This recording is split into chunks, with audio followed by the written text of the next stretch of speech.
the American M4 Sherman, the German Tiger and Tiger II, the Soviet T-34. Do you recognize these vehicles? Of course you do.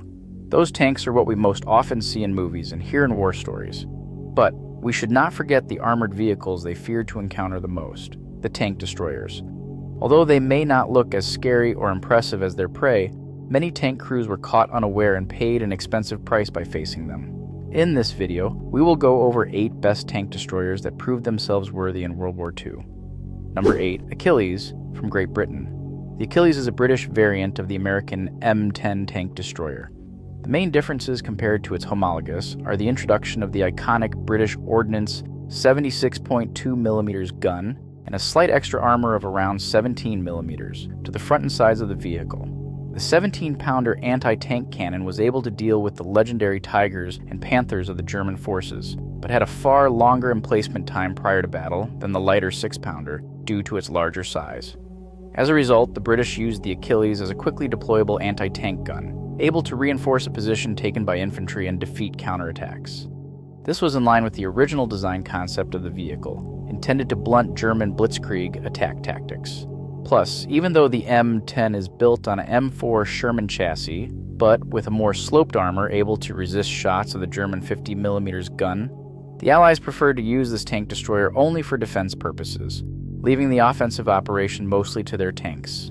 The Achilles went ashore on D-Day, but its most successful action was conducted during the Operation Charnwood to take the city of Caen, on which 13 German tanks were destroyed in one of the most successful anti-tank engagements of the campaign. Number 7. Hetzer, from Germany. The Hetzer was a German light tank destroyer based on a modified Panzer 38 chassis. During World War II, Allied bombings took a heavy toll on German production facilities and further increased the need for easily produced and yet effective tracked armored vehicles. This included the Hetzer as well, which entered in mass production in April 1944. This machine was meant to march alongside the infantry divisions in order to give them some limited mobile anti-armor capability. The Hetzer was armed with a 75mm POC 39 gun, able to deal with the most common Allied tanks on the battlefield. It was covered entirely with sloped armor and possessed a compact form and low silhouette, giving it much improved defensive ability over other self-propelled guns. However, by 1944, the majority of Allied tanks were much larger and heavier. In order to properly face them, the Hetzer had to make advantage of its small size by emplacing along predetermined lines of sight where the enemy was expected to approach and prepare an ambush. This tank destroyer served mostly in the Eastern Front, which seems there have been reports of Hetzer companies that managed to fight effectively even against the Soviet heavy tanks. I'll put the link in the description if you want to read the full article. Number 6. M36 from USA. With the advent of heavy German tanks such as the Panther and Tiger, the standard US tank destroyer, the M10, was rapidly becoming obsolete. By the end of 1942, it was decided to operate guns of caliber up to 90mm in order to deal with the new armored threats rising on the battlefield. But the new gun proved too heavy for the M10's turret, and a new turret was designed with power traverse and a massive counterweight to balance the gun. The new tank destroyer was baptized M36, and during the war it obtained the nickname Jackson, primarily for publicity purposes. The first 2 M36 prototypes were completed in September 1943, and it entered in full production by mid-1944. The M36 was well liked by its crews, being one of the few armored fighting vehicles available to U.S. forces that could destroy heavy German tanks from a distance. However, after numerous testing done in December 1944, it was concluded that the M36's gun would theoretically not be able to penetrate the frontal armor of a Tiger II at any range, and that it was tactically viable to engage Panther tanks from the side.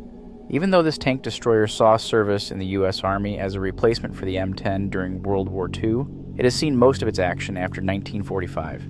It was used in the Korean War, where it was able to defeat any of the Soviet tanks used in that conflict, and in the Indo-Pakistani Wars, where the U.S. supplied Pakistan with second-hand units in 1956. Number 5. Su-152 from Soviet Union. The Soviets discovered they needed a mobile heavy gun to dislodge the Germans during the Stalingrad counteroffensive. While they could use artillery guns to engage enemy fortifications directly, these unarmored units were often vulnerable to enemy counterfire and were slow to position. Although they already had a vehicle like this in the KV-2, it was slow, lumbering, and had a large turret, making it an easy target. Furthermore, KV-2 production stopped because the Soviets had to move its factories behind the Urals to protect them from the German advance. So to fill this need, the Red Army used the chassis of the KV-1S and mounted a 152mm gun on it, protected by a casemate structure. It was equipped with enough armor to resist shots of small-caliber anti-tank gun, but completely inadequate against the 75 and 88mm guns used by the Germans throughout the war. Although designed with no consideration for the anti-tank role, the SU-152 proved to have surprisingly good anti-tank capabilities due to its extremely heavy, high-explosive projectiles. Tests performed on captured Tiger tanks in early 1943 showed that this vehicle was able to destroy them at any range with some reliability by dislodging the turret through blast effect. The cheap cost and easy construction of the Su-152 made it one of the best tank destroyers of the war, as the Soviets could make so many of them to overwhelm the enemy through sheer numbers. For these reasons, it was used on all Soviet fronts until the end of World War II. Number 4. Jagdpanther from Germany. The Tiger and Tiger II tanks were the most formidable tanks in the German armory during World War II. However, they were expensive to make and not always reliable.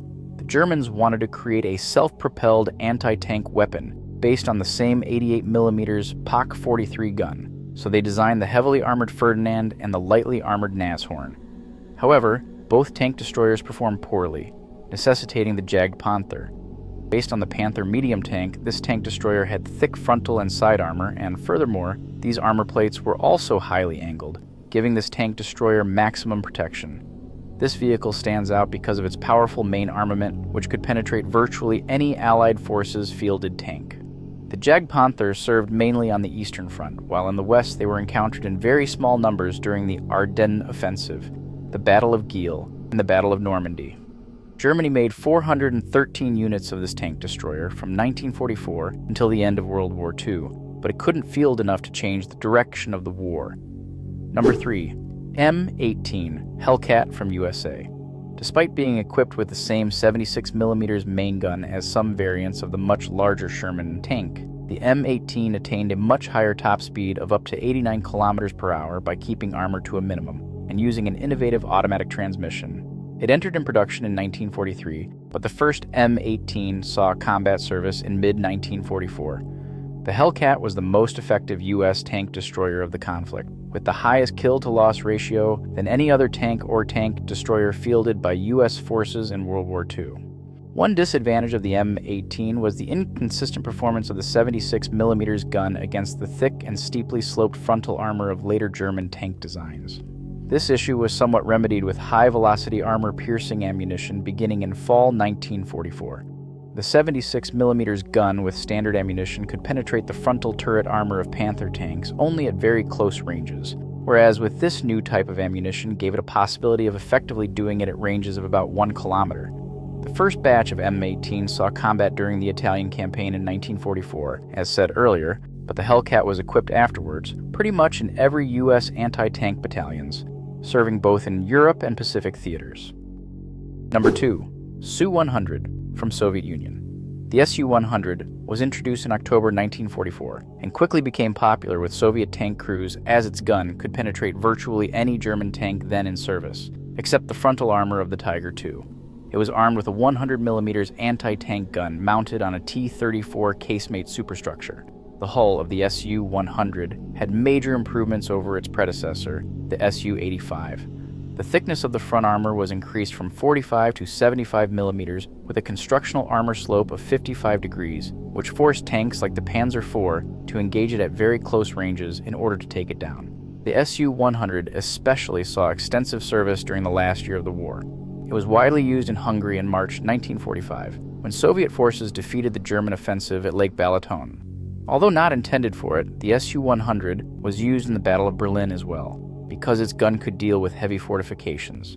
The vehicle remained in service with the Red Army well after the war, and took service also in many Warsaw Pact countries, primarily because of its high reliability and low costs of construction. Number 1. StuG III from Germany.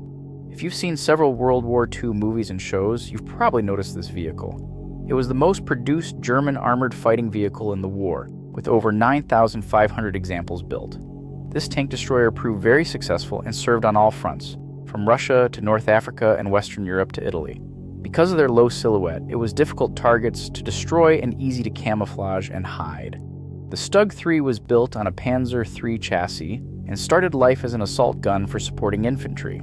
However, the shock of meeting T-34 and KV-1 during the German invasion of Russia led to the development of anti-tank variants.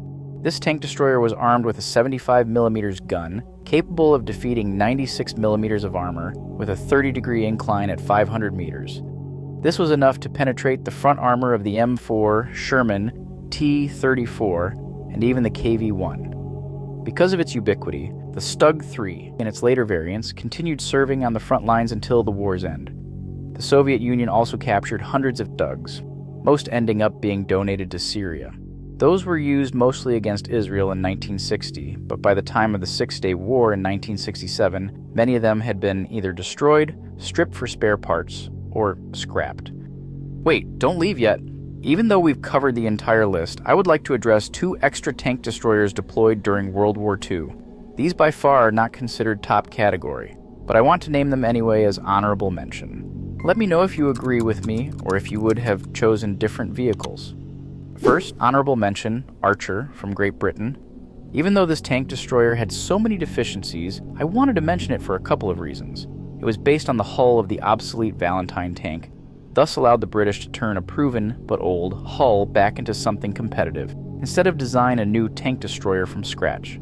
Plus, it was armed with the same 17-pounder used on the Achilles that we saw at the beginning, a weapon with excellent hitting power, better in fact than most American or Soviet contemporaries. This vehicle was unusual in that its gun faced the rear of the chassis instead of the front. Maybe sounds stupid, but it did make the design as compact as possible, useful for moving units to battle zone. This also suited well with the British idea of tank destroyer, focusing more on defense than offense. Second honorable mention, Semovente 75, 18 from Italy. There have been many tank destroyers that served during World War II, and the Semovente is probably one of the least widely known. There are good reasons for that, since very few units have been built post-1942. Nevertheless, despite not being designed to fight other tanks, the vehicle performed surprisingly well in that role. This tank destroyer was armed with a 75mm howitzer gun, able to fire heat shells. This round could pierce 80mm of armor at 500 meters, and thus that means enough firepower to defeat tanks such as the M3 Grant and the M4 Sherman used by the British Army in Africa. Other than sheer firepower, the Semovente could count on a thick armor relative to most medium tanks of its period, and lower silhouette that made it more difficult to hit. Due to these features, this tank destroyer has been regarded as the only Italian armored fighting vehicle to be seriously feared by Allied tank crews. The most successful action fought by the Semovente place in June 1942, during the Battle of Gazala, but it also saw combat in Europe during the Allied invasion of Sicily. A numerous improvement has been scheduled for this vehicle, mostly focused on enhancing its firepower by installing longer and more powerful guns, but very few Italian divisions actually received any. By the way, if you liked the video, please consider to support me by clicking the like and subscribe button. See you in the next mission.